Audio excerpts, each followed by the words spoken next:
It's been a wild couple of days in Vegas.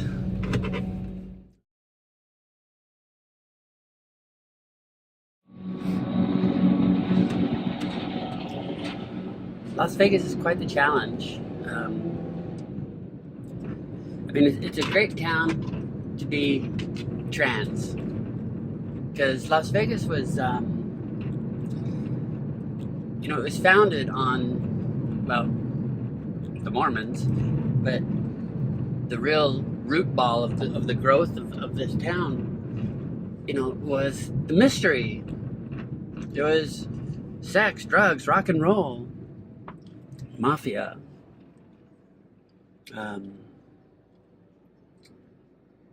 You didn't know who was sitting next to you when you went out, so you dressed nice, and if it was a good show, you dressed nice.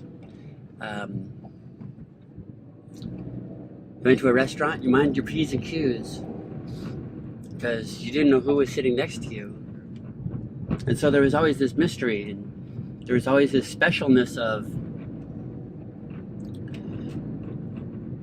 you went to a show, you paid okay money for a show. I mean, it was much more reasonable than it is now.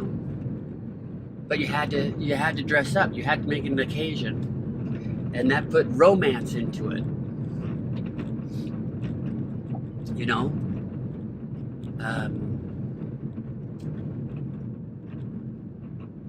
The hookers, they were treated like something special because they were the a la carte for the gentlemen, and they would talk to the bellman, and it would all be arranged by the hotel. It was just really sex, drugs, and rock and roll. You smoke at the table, it's a whole bit. Cocaine, and there was romance in that. A mysterious danger.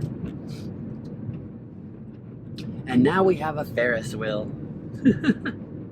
We have the world's biggest Farris wheel, and it's like, Robbie, it's not a Ferris wheel, it's a giant world record, largest of the Mississippi merry-go-round, whatever, it's very mystery, it's very dangerous, it's very romantic. I'll be there. Okay, so I got my mail, and now we're back on the way to a store where I can get some colors and some lipstick.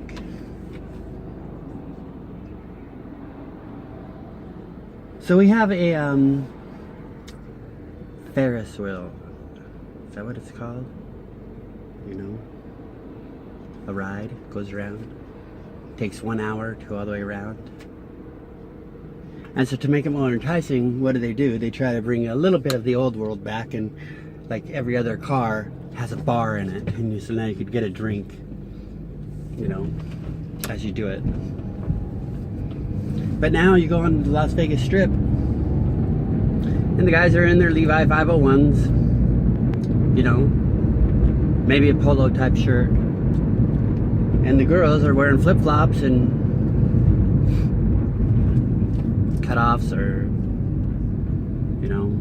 a cheap pair of pants, a tube top, or not even a tube top, that'd be sexy.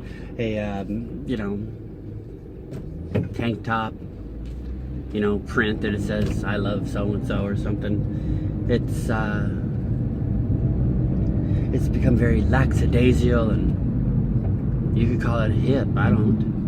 I call it a lack of romance. You pay, and I'll be more than gracious here by saying you pay $150 for a show now, and there's no dress code. I mean, what? Your genitals and your nipples have to be covered. There's no dress code.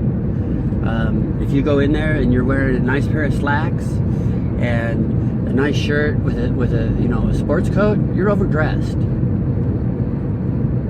Even for like the nicer, more upscale shows. It's become very relaxed, and I hate this word, just for Vegas. Very family,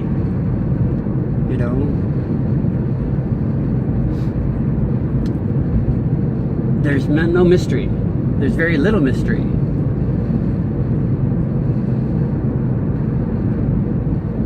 You complain because there's smoking in the casinos, you could sit at the table and smoke still. And myself, I moved to Vegas knowing that there's smoking allowed everywhere.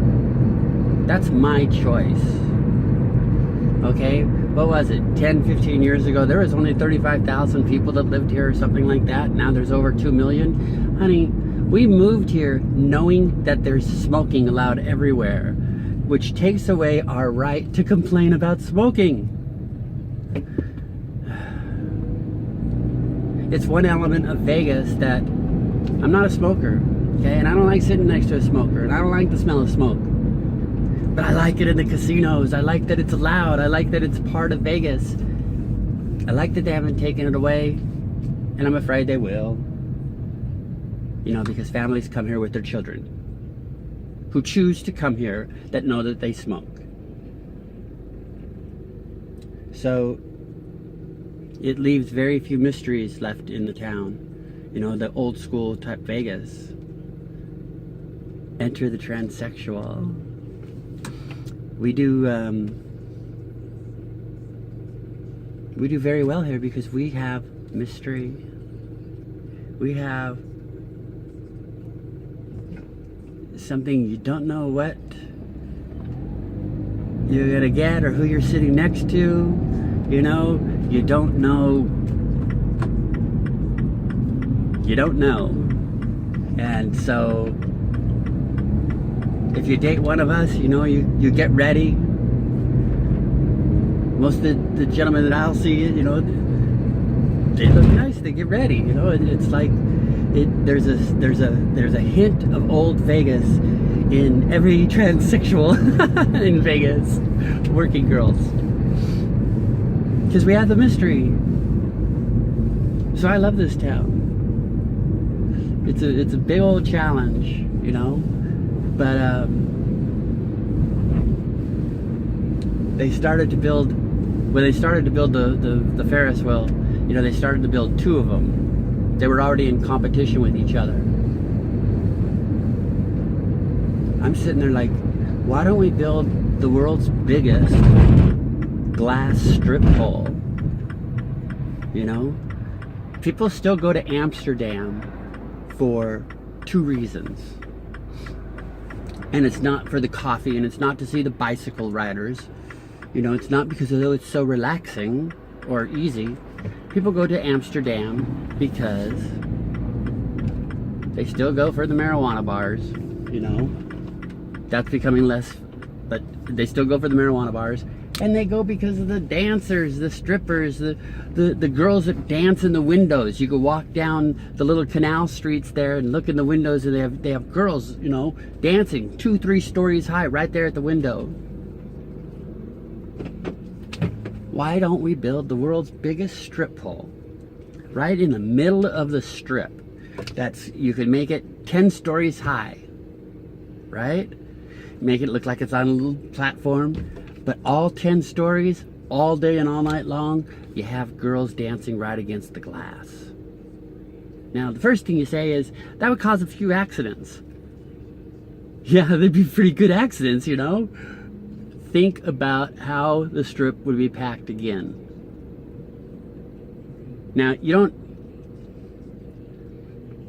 don't have them in, just tank tops. And you have dancing girls. You have the biggest strip pole in the world. The money would come back.